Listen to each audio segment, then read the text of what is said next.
Voice of future perfect tense with modal auxiliaries. विद्यार्थी मित्रांनो, आज आपण फ्युचर टेन्स मध्ये मॉडल ऑक्झिलरीचं कशा प्रकारे व्हॉइस बनवायचं म्हणजे पॅसिव्ह कसा बनवायचा याविषयी बघूया। तर विद्यार्थी मित्रांनो, हा जो फ्युचर परफेक्ट टेन्स आहे याच्यामध्ये जे काही मॉडल ऑक्झिलरीज येत असतील तर यामध्ये पॅसिव्ह करत असताना बीनचा वापर करायचा असतो। आता तुमच्या एक लक्षात येईल की बीन तर आपण प्रेझेंट परफेक्ट टेन्स मध्ये सुद्धा वापरलं होतं, जसे की हॅव बीन, हॅज बीन। त्याचबरोबर पास्ट परफेक्ट टेन्सच्या वाक्यामध्ये सुद्धा आपण वापरलं होतं बीनचा वापर, तर जसे की हॅड बीन अशा प्रकारे। पण फ्युचर परफेक्ट टेन्स मध्ये आपल्याला शॉल हॅव सोबतच विल हॅव अशा प्रकारचे काही वाक्य पेपर मध्ये असतात। मग फक्त शॉल हॅव आणि विल हॅव म्हणजे समोर आपण बीन वापरणार, मग बाकी याच्या व्यतिरिक्त जर बीनचा वापर करायचा असेल तर कशासमोर बीनचा वापर करणार? म्हणजे आपल्याला फक्त एवढंच माहिती आहे, शॉल हॅव आलं असेल तर आपण बीनचा वापर करणार फ्युचर परफेक्ट टेन्स म्हटलं तर पॅसेज करत असताना। त्याचबरोबर विल हॅव आलं असेल वाक्यामध्ये तर विल हॅव बीन करणार, पण याच्या व्यतिरिक्त सुद्धा आपल्याला बीनचा वापर करता येत असतो। विद्यार्थी मित्रांनो, याविषयी आपल्याला माहिती आहे का? जसे की जर वाक्यामध्ये मॉडल ऑक्झिलरीज आले असतील तर याच्यामध्ये सुद्धा आपल्याला बीनचा वापर करता येतो। Let us see construction of this type object plus auxiliary plus have plus been plus third form of verb plus remaining words plus by plus subject.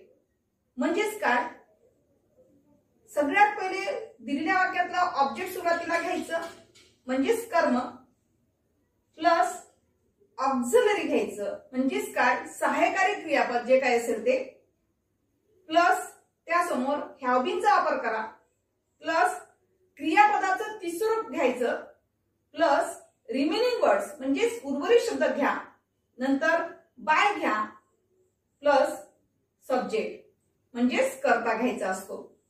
Late us see some examples of this type. He could have driven the car.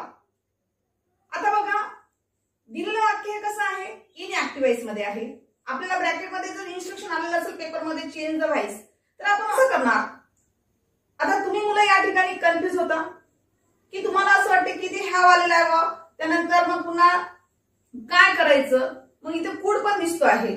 म्हणजेच काय, या वाक्यामध्ये जे modal auxiliary आलेलं आहे ते कोणतं आलेलं आहे, कुड हॅव आलेलं आहे। विद्यार्थी मित्रांनो, फक्त कुड आलेलं आहे का? नाही। किंवा फक्त हॅव आलेलं आहे का? नाही। त्यामुळे या अशा वेळेस काय नेमकं लक्षात घ्यायचंय तुम्हाला, जर दिलेल्या वाक्यामध्ये मॉडल ऑक्झिलरी आलेलं असेल आणि त्यासमोर हॅव लागून आलेलं असेल तर तशा वाक्याचं काय होत असते रूपांतर, कशामध्ये केलं जाते रूपांतर, तर बीन सेंटेन्स मध्ये पॅसेज करत असताना करायचं असते। विद्यार्थी मित्रांनो, सुरुवातीला लक्ष द्या की दिलेल्या वाक्यात सब्जेक्ट कोणता आलेला आहे, ही हा सब्जेक्ट आलेला आहे आणि कुड हॅव हे जे आहे हे त्या वाक्यामधील मॉडल ऑक्झिलरी झालेलं आहे। त्यानंतर ऑलरेडी वाक्यामध्ये क्रियापद तिसरं रूप दिसते तुम्हाला। त्यानंतर द कार हे काय आहे वाक्यामध्ये, ऑब्जेक्ट आहे। विद्यार्थी मित्रांनो, तर आपल्याला याचं पॅसिव्ह करायचं असेल तर कसं करायचं बघा। सगळ्यात पहिले आपण ऑब्जेक्टला सुरुवातीला घेऊया पॅसिव्ह करत असताना। द कार, द कार घेतल्यानंतर हे सिंग्युलर असो की प्लुरल असो, जसं असेल त्या पद्धतीने घ्यायचं ऑक्झिलरी वर्ब। म्हणजे दिलेला ऑक्झिलरी वर्ब कोणता दिसतोय तुम्हाला, कुड हॅव दिसतो आहे, म्हणून सरळ सरळ कुड हॅव घ्या। त्यानंतर बीन वापरा अकॉर्डिंग टू कन्स्ट्रक्शन। दिलेल्या वाक्यामध्ये क्रियापदाचे तिसरं रूप आलेलं आहे तेच तिसरं रूप तुम्हाला जशा तसं खाली घ्यायचं असते पॅसेज करत असताना। ड्रायव्हन तर ड्रायव्हन घ्या।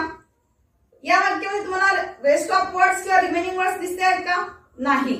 तर नसेल तर बायचा वापर करा। बाय नंतर दिलेला वाक्याचा जो सब्जेक्ट आहे ही हा सब्जेक्ट आहे, या हिला बाय नंतर घेऊन जायचं आपल्याला, म्हणजेच काय होईल, हिम। बघा त्याचे पॅसेज कसं सेंटेन्स तयार होईल, the car could have been driven by him. Now next example, she may have eaten the cake very fast. बघा दिलेलं वाक्य हे कोणत्या व्हॉइस मध्ये दिसते आहे, इनएक्टिव्ह वॉइस मध्ये दिसते आहे, बरोबर आहे। तर या ठिकाणी आपल्याला पॅसिव्ह मोड करायचं असेल तर कसं करणार? सगळ्यात पहिले आपण काय करायचं, त्या वाक्यामध्ये कोणकोणत्या गोष्टी इन्क्लूड झालेल्या आहेत ते बघूया. दिलेला वाक्यात सब्जेक्ट कोणता दिसतो आहे? शी. या वाक्यामध्ये मॉडेल ऑक्झिलरी कोणतं दिसते तुम्हाला? मे हॅव दिसते आहे.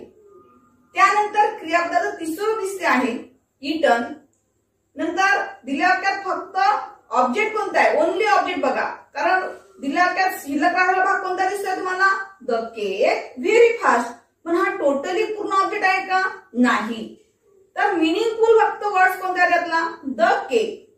मग फक्त द केकच फक्त त्या ठिकाणी काय करा तुम्ही? ऑब्जेक्ट घ्या. बाकी राहिलेला जो भाग आहे व्हेरी फास्ट, याला तुम्ही कशात वापरायचं आहे?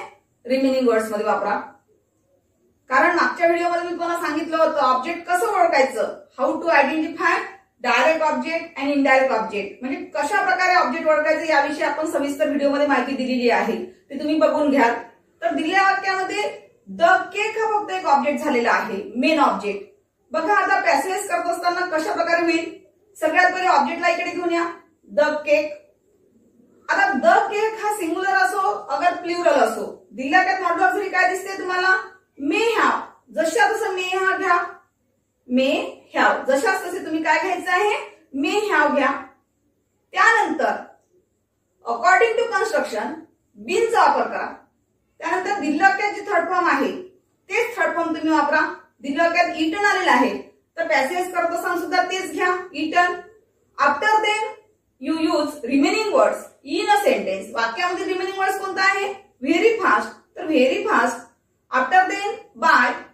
दिलेल्या वाक्याचा सब्जेक्ट कोणता आहे? शी. या शीला आपल्याला बाय नंतर घेऊन जायचंय, म्हणजे शी बाय हर. बघा त्याचं कसं होईल passage? The cake may have been eaten very fast by her. Now next sentence. Madhuri will have left Nashik the next year. बघा या वाक्यामध्ये कोणकोणत्या गोष्टी आलेल्या आहेत? Given the sentence in active voice. दिलेलं वाक्य सुद्धा कसं आहे तुम्हाला दिसते? ते दिलेलं वाक्य हे ऍक्टिव्ह वॉइस मध्ये आहे. It's convert into passive voice. आपल्याला जर पेपरमध्ये चेंज द वॉइस करा किंवा मेक इट पॅसिव्ह वॉइस म्हटलं तर कशा प्रकारे होईल? बघा सगळ्यात पहिले दिलेल्या वाक्यात कोणकोणत्या गोष्टी आलेल्या आहेत? Madhuri is a subject here. त्यानंतर मॉडेल ऑक्झिलरी वर्ब कोणतं दिसते आहे? विल हॅव दिसते आहे. जशा तसं विल हॅव घ्या. त्यानंतर क्रियापदाचं तिसरं रूप दिसते आहे लेफ्ट. आता या वाक्यामध्ये लेफ्टच्या नंतर काय शिल्लक दिसते तुम्हाला? Nashik the next year. मग यातलं आपल्याला काय करायचं आहे? दिलेल्या वाक्यातलं मेन ऑब्जेक्ट शोधायचं आहे. मेन ऑब्जेक्ट कोणता आहे? फक्त कारण बरेच विद्यार्थी लिहिताना चुका करतात की काही विद्यार्थी पूर्ण टोटली जेवढं रिमेनिंग पार्ट्स ऑफ सेंटेन्स आहे तेवढं पूर्ण ऑब्जेक्ट म्हणून घेतात, जसं की नाशिक द नेक्स्ट इयर. तर तुमचं ऑब्जेक्ट निवडताना जर चूक झाली विद्यार्थी मित्रांनो तर तुमचं टोटली उत्तर रॉंग होते. या ठिकाणी मेन ऑब्जेक्ट कोणता आहे? फक्त नाशिक. तर नाशिकलाच फक्त आपल्याला मेन ऑब्जेक्ट घेता येईल. द नेक्स्ट इयर जे आहे तर the next year that is remaining words. बघा आता याला आपल्याला पॅसेज मध्ये कन्वर्ट करायचं असेल तर कसं करणार? सगळ्यात पहिले काय करायचं? त्या वाक्यातील जे ऑब्जेक्ट आहे त्याला पॅसिव्ह सब्जेक्ट ठिकाणी घेऊन या, नाशिक. दिलेल्या वाक्यात जे मॉडेल ऑक्झिलरी झालेलं असेल विल हॅव, म्हणजे जशा तसं खाली घ्या, नाशिक विल हॅव. त्यानंतर आपल्या जवळ बीनचा वापर करा. बीन घेतल्यानंतर अकॉर्डिंग टू कन्स्ट्रक्शन दिलेल्या वाक्यामध्ये लेफ्ट हे तिसरं रूप आलेलं आहे. आपल्याला सुद्धा काय पाहिजे आहे? थर्ड फॉर्म ऑफ वर्ब हवा आहे, म्हणजेच लेफ्ट. त्यानंतर remaining words the next year by. दिलेल्या वाक्याचा सब्जेक्ट कोणता आहे? नाऊन आहे. जसं की माधुरी किंवा कोणतं नाऊन आलं असेल तरी जसं आलेलं आहे तसंच तुम्ही घ्यायचं असेल विद्यार्थी मित्रांनो. इथे जर माधुरी आलं असेल तर तुम्ही बाय नंतर काय घ्यावं लागेल? तुम्हाला माधुरी घ्यावं लागेल. Now next example. Humans would have change ecosystems more rapidly. बघा given the sentence is in active voice. दिलेलं वाक्य जे आहे ते पुन्हा कशामध्ये आलेलं आहे? ऍक्टिव्ह वॉइस मध्ये आलेलं आहे. याला कन्वर्ट इनटू पॅसिव्ह वॉइस मध्ये करायचं आहे. तर बघा पहिले सगळ्यात पहिले दिलेल्या वाक्यात कोणत्या गोष्टी आलेल्या आहे? Which things include in a sentence. बघूया. Humans in a sentence that is subject. Would have जे आहे वाक्यामध्ये ते काय आहे? मॉडेल ऑक्झिलरी आहे. त्यानंतर चेंज हे जे दिलेलं आहे ते थर्ड फॉर्म ऑफ वर्ब वापर केलेला आहे. आता चेंजच्या नंतर तुम्हाला ऑब्जेक्ट कोणता आहे बघा, इकोसिस्टीम्स. दिलेल्या वाक्यामध्ये ऑब्जेक्ट जे आहे फक्त इकोसिस्टीम्स आहे. काही विद्यार्थी लिहिताना किंवा ओळखताना चूक करतील, कारण त्यांना असं वाटेल की इकोसिस्टीम्स मोर रॅपिडली हा पूर्ण भाग तुम्ही ऑब्जेक्ट म्हणून घेणार, तर तुमचं उत्तर त्या ठिकाणी रॉंग होईल. कारण दिलेल्या वाक्यामध्ये जे मेन ऑब्जेक्ट दिलेलं आहे, जे की डायरेक्ट ऑब्जेक्ट आहे, ते कोणतं आलेलं आहे, फक्त इकोसिस्टीम्स आलेलं आहे. आणि रिमेनिंग वर्ड्स कोणते आलेले आहे, तर मोर रॅपिडली. विद्यार्थी मित्रांनो, ठीक आहे. चला पॅसिव्ह वॉइस मध्ये कन्वर्ट करायचं असेल तर कसं करणार बघूया. सगळ्यात पहिले मेन ऑब्जेक्ट घ्या इकडे, ज्याला आपण डायरेक्ट ऑब्जेक्ट म्हणतो, इकोसिस्टीम्स. आता हे जरी प्लुरल असेल तरीही no change in a auxiliary. वाक्यामध्ये पॅसिव्ह वॉइस सब्जेक्ट हा प्लुरल जरी आला असेल तरी जे तुम्हाला मॉडेल ऑक्झिलरी दिलेल्या वाक्यामध्ये तेच तुम्ही जशास खाली घ्यायचं असते, पॅसिव्ह वॉइस करत असताना घ्यायचं असते. दिलेल्या वाक्यात पॅसिव्ह वॉइस सब्जेक्ट इकोसिस्टीम्स आहे इन अ प्लुरल, प्लुरल मध्ये दिसते तुम्हाला, तरी देखील आपण आपल्या वाक्यात का आलेला आहे मॉडेल ऑक्झिलरी, वुड हॅव आलेला आहे. तर जसं आहे तसंच घ्या. इथे तुम्हाला प्लुरल मध्ये करायची गरज नाहीये, जे आहे तेच घ्या, वुड हॅव. त्यानंतर अकॉर्डिंग टू कन्स्ट्रक्शन बीन.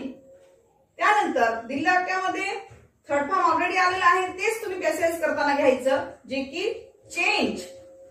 त्यानंतर तुम्हाला रिमेनिंग वर्ड्स घ्यायचे असतात, मोर रॅपिडली, बाय. दिलेल्या सब्जेक्ट कोणता दिसतो आहे, humans.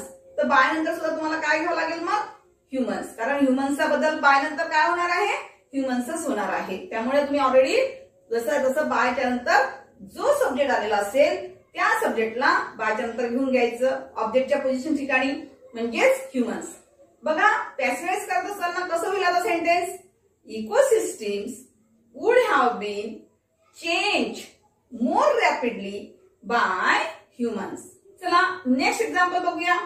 I should have made a suggestion to you. बघा दिलेल्या वाक्यामध्ये कोणत्या गोष्टी दिसत आहेत, here I is a subject. I हा काय म्हणून आलेला आहे, सब्जेक्ट म्हणून घेतलेला आहे.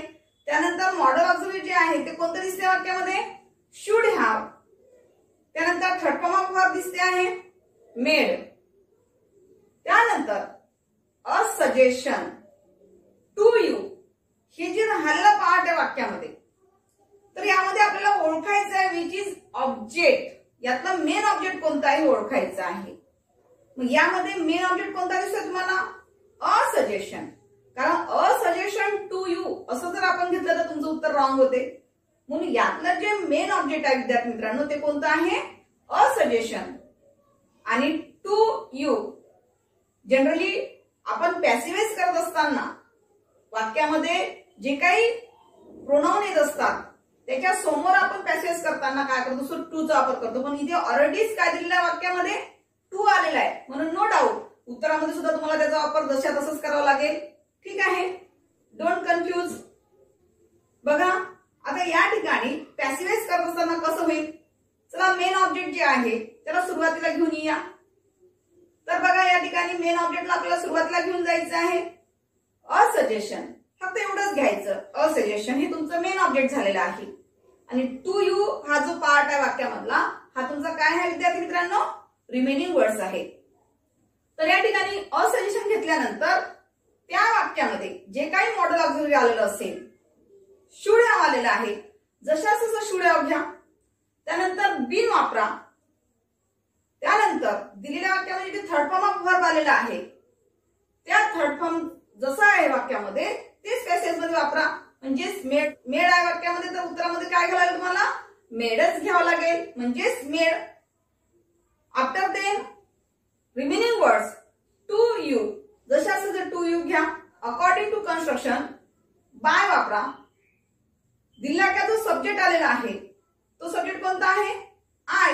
या आयला आपल्याला काय करायचं आहे, बाय नंतर मीचा बदल करा, म्हणजे आय बाय मी. अशा प्रकारे आपल्याला काय करावं लागेल, पॅसिव्ह वॉइस करत असताना या गोष्टी लक्षात घ्यावं लागेल. बघा आता याचं पॅसिव्ह वॉइस कसं होईल, A suggestion should have been made to you by me. In this way, we have learned how to change the voice of future perfect tense with modal auxiliaries.